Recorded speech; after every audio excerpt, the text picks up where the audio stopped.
Once upon a time, in a kingdom of beauty and sorrow, a baby princess was born, a child so radiant that even the stars seemed to shine brighter in her honor. But joy, as always, comes with a shadow. At her christening, an uninvited fairy arrived, bitter, forgotten, and filled with vengeance. Her gift was not of love, but of death. She cursed the princess, declaring that on her 16th birthday she would prick her finger on a spinning wheel and fall into eternal sleep. The king and queen begged for mercy, but fate does not bargain.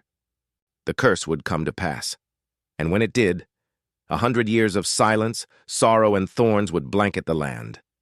This is not just a story of a sleeping princess. It's a tale of love, loss, and the cruel price of destiny. The kingdom of Eldoria had waited long for an heir. When the queen finally gave birth to a daughter, the kingdom erupted in celebration. Bells rang for days, and flowers were scattered through the streets. They named her Aurora, meaning light of dawn. To honor her birth, the king invited every fairy in the realm to bless the child with gifts of grace, beauty, and joy.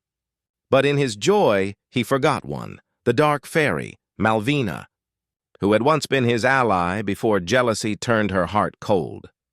As the fairies gave their blessings, charm, kindness, song, and beauty, the hall glowed with golden light. But suddenly the air grew cold. A gust of black wind swept through the room. Malvina appeared, cloaked in shadow. "You did not invite me," she hissed. "But I too have a gift." Her eyes locked on the baby. On her 16th birthday, she will prick her finger on a spinning wheel and die.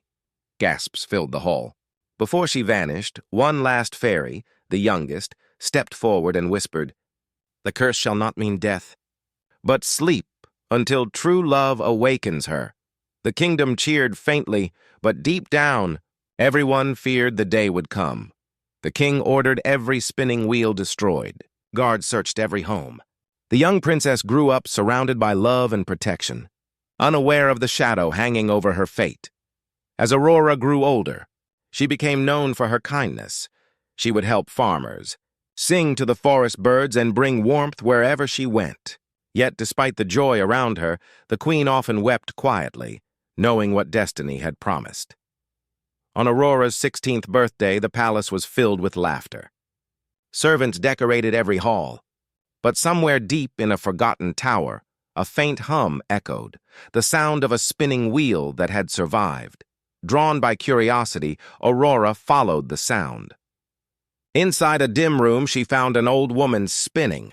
"Would you like to try, my dear?" the woman asked. Aurora smiled innocently. "Of course." The moment her finger touched the spindle, the curse awakened. She fell, motionless, as the spinning wheel shattered. When the king and queen found her, they cried out in grief. The youngest fairy appeared once more. "She is not dead," she said softly. "She sleeps, until love's first kiss awakens her." To protect her, the fairy cast another spell, one that put the entire kingdom to sleep. The castle froze in time, wrapped in silence. Around it grew a forest of thorns so thick and high that no one could reach it. Years passed, then decades, then centuries. The kingdom was forgotten, buried beneath vines and legend. Some said the thorns hid treasure. Others said they hid ghosts. But in truth, they hid a dream. A girl waiting for love that time itself had forgotten. One day, a young prince named Elias heard the legend of the sleeping beauty.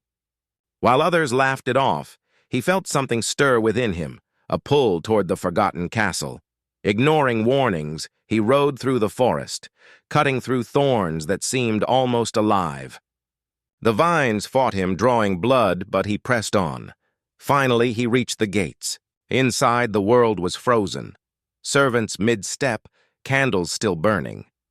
And in the grand hall, upon a golden bed of roses, lay the sleeping princess. Elias knelt beside her, struck by her beauty. "How long have you waited?" he whispered. He brushed her hair back and gently kissed her forehead. The air trembled. The vines withered. Light filled the castle once more. Aurora's eyes fluttered open. As Aurora awoke, the curse shattered. The kingdom stirred. Laughter, song, and sunlight returned. The king and queen, miraculously restored, embraced their daughter through tears. Aurora looked at the prince and smiled, recognizing him from dreams she'd had during her long sleep. "You came," she said softly. "I would have crossed 1,000 thorns to find you," Elias replied. The people celebrated for days. The castle bells rang once again, and hope returned to Eldoria. But not all was at peace. From the shadows, Malvina watched, furious that her curse had failed. Her eyes burned with hatred. "If love can break my spell," she hissed, "then love shall be what destroys her." Malvina returned to the kingdom in disguise, whispering deceit into hearts and planting doubt in minds. When Aurora and Elias announced their engagement, she struck again, cursing the prince with visions of betrayal. Elias began to doubt himself. Aurora, sensing the darkness, sought the help of the fairies once more. They told her the truth. Malvina's power came from pain. Only forgiveness could destroy her. So when Malvina appeared before them one final time, summoning storms and fire, Aurora did not fight. She took the witch's hand and said, "I forgive you." The curse shattered. Malvina's magic crumbled. Her tears fell like rain as she vanished, free at last. Peace returned. Aurora and Elias were married under the same stars that had witnessed her birth.